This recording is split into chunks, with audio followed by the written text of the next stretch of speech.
Hello everyone, this is Tim, and this is going to be a video where I summarize the last session of my Lamentations Flame Princess game. And what's really cool about me doing this, I guess, is that I'm bringing two new players into the campaign, Blue Spruce 786 and Keith Hershey Jr., and I'll put their links down below, as well as the links to the other players that are in the game. And I wanted to sort of sum up last session for my other players as well. And for anybody who just wants to listen to a summary and not listen to 3 hours of audio recording. So last session, Ramelzi, played by Jeremiah, or Ghoster74, opened up the dark book that had the chains around it. The dust from the book swirled around him as he turned the pages. On the 5th page, an invocation of the Keiko demon was burned in blood in the exact same fashion as it was in his spellbook. That happened a while ago. A voice broke out from the silence of the room. A voice from the book.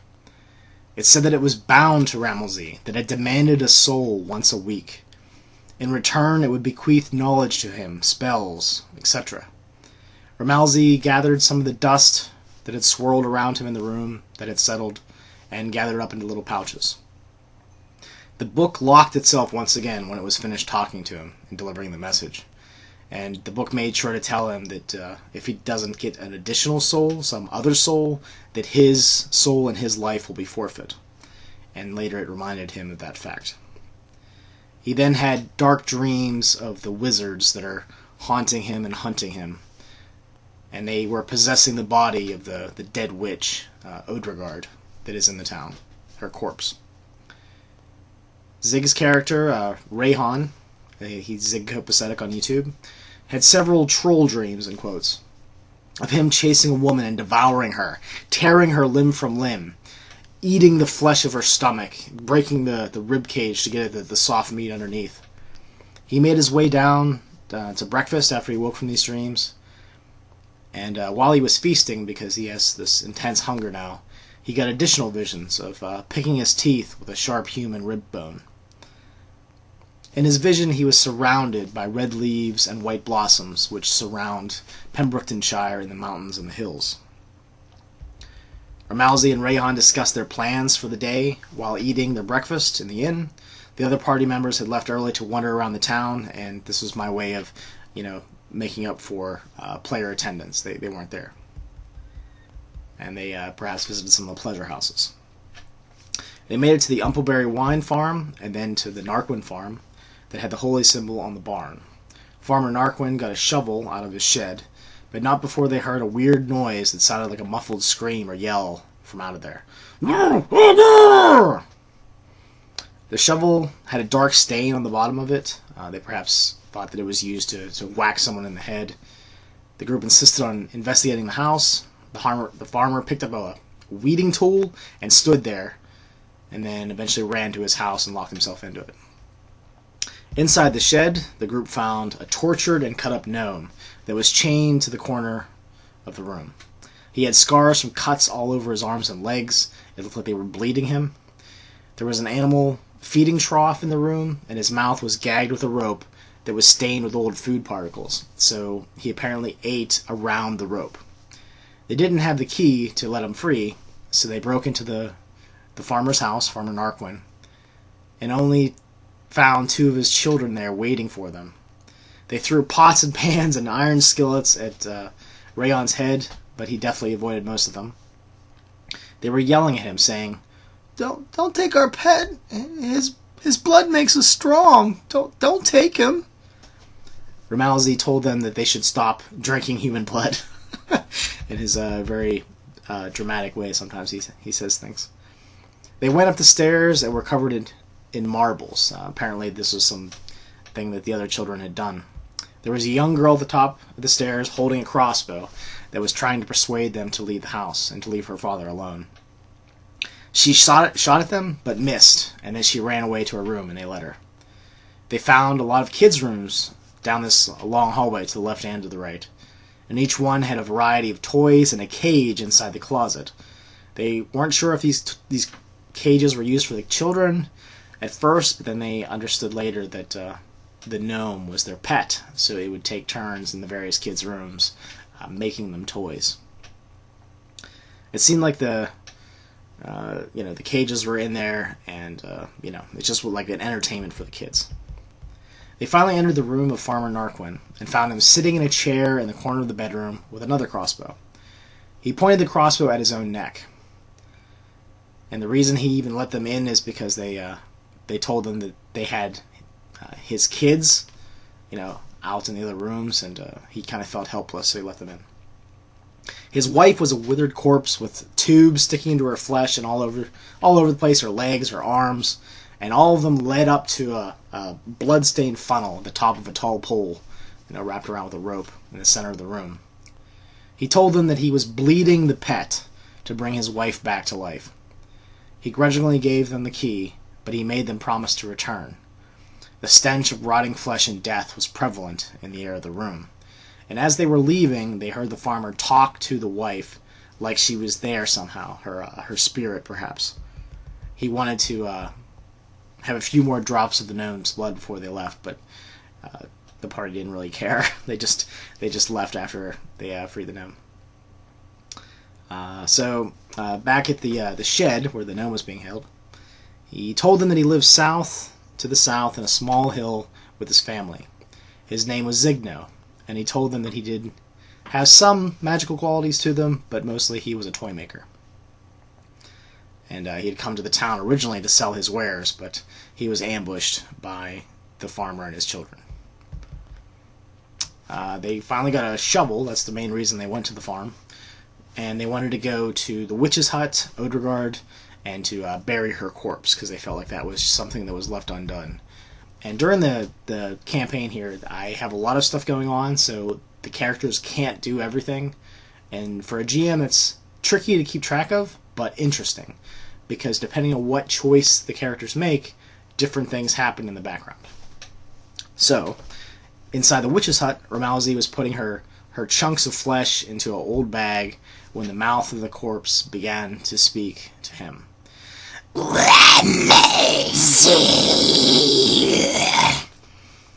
There was movement in the stomach, and then she stood up and was lumbering towards him.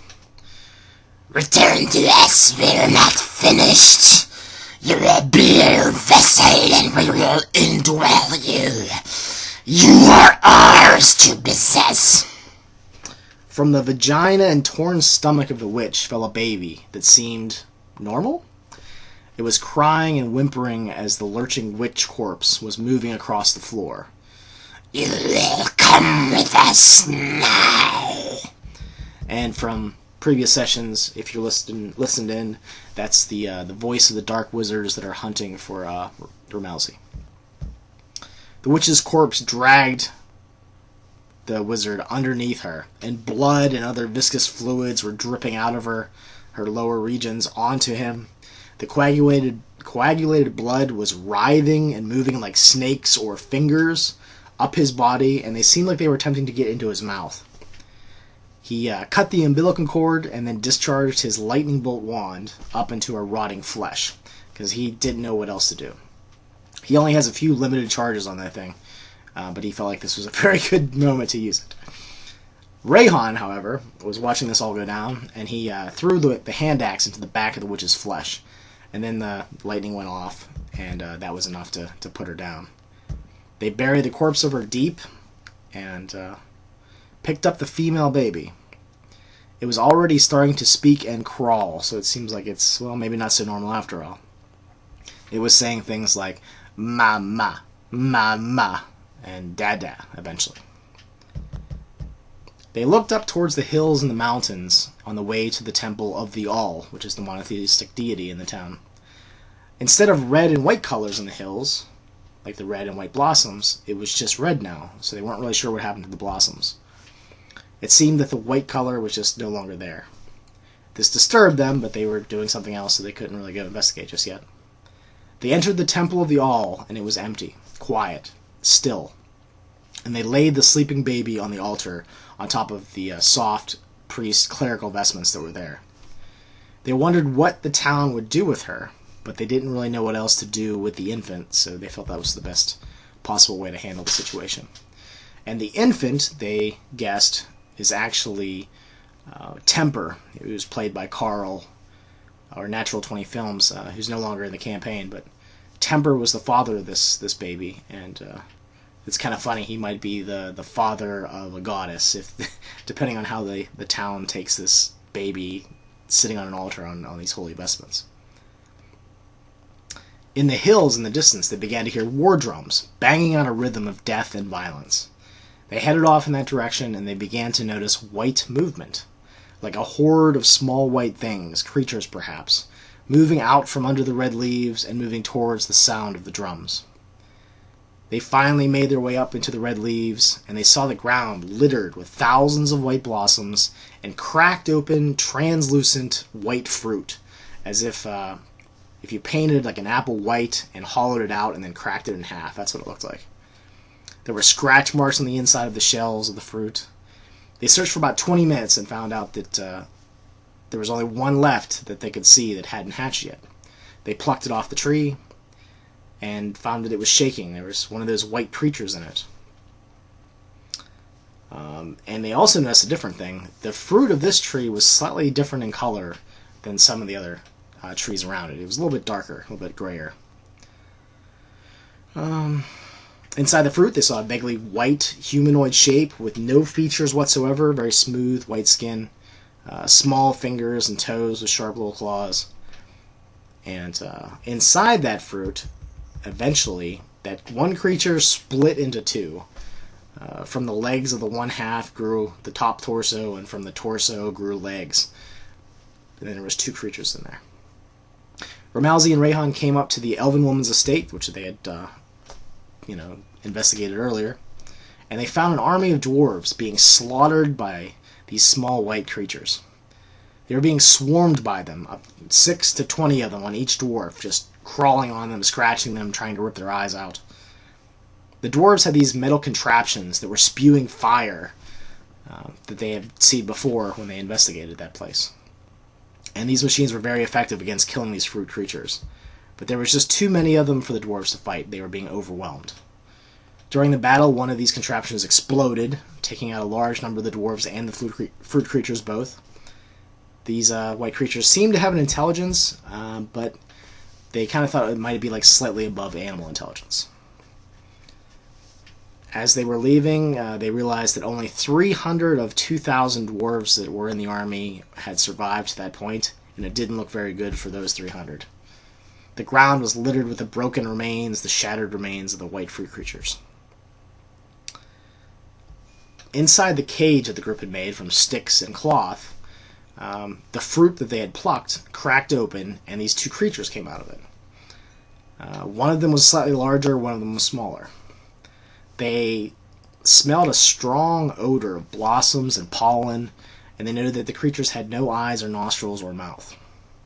Rayhan got a sudden vision of pain, and he was running, covered in white creatures. The dark red skin of his arms, covered in coarse black hair, was pumping as he was running, and he dove into a pond, and that was the end of that vision.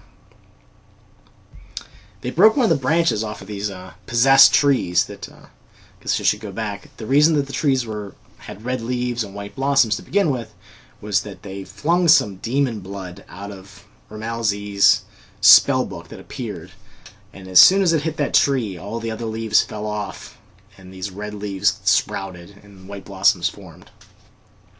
But anyway, they broke off one of these branches, and blood ran out of the tree and the branch, where the broken parts were. They dropped one of the branches on the ground, and it started to grow roots and right itself up slowly, right before their eyes. This made them think that it would be very hard to burn the woods, because the blood, like the sap of the tree, was very packed in there, very moist, very wet. Ramalzi gathered up a vial of this blood. He likes to gather things that they encounter, just in case he might need them later. But he's pretty sure he dumped out a pretty potent healing potion to do that. When they were leaving the group of trees, a horde of these white creatures surrounded them. Ramalzi and Rayhan let one of the creatures out of their cage, thinking that might appease them, but as they did that, the group of them moved in suddenly, about a foot or two. When the second creature got stuck on the way out, they looked like they were going to attack, and then held back. There was a very pungent odor in the air. It seemed like that was perhaps the way that these creatures communicated, or just the smell they got off for whatever they were feeling or whatever emotions they were having at the time. So they were surrounded by these horde of writhing, small, probably like foot tall, 6-inch tall creatures, and they weren't really sure what to do. They began to speculate, since this one creature that they had was larger, that it might be something like an insect, where this was the queen or one of the queens, and that's the reason that these things would not attack them. They were glad that they didn't let it out, because they think they probably would have died, just like the dwarves did. They moved their way down the mountain, out of the red leaf and the white blossom trees, and the creatures stopped at the edge. It's almost like they could not go any further. So what the creatures started to do was to hack at the roots and hack at the lower portions of the trunks of these trees, and started spreading the blood out from amongst them. And the group thought that perhaps in time this blood would form new trees, and then the white creatures would be able to move forward and get closer and closer to the town. So that's an ongoing threat that they have to worry about, perhaps in the future, as these creatures coming towards town and causing havoc. And they wanted to go talk to the mayor and maybe talk to the militia to figure out what they're going to do next. So that was pretty much the last session, session 11. Thank you for listening, and I'll talk to you guys later. We're going to hopefully run another session this Saturday. I guess tomorrow. I got to do some last minute prep. Alright guys, thanks a lot for watching.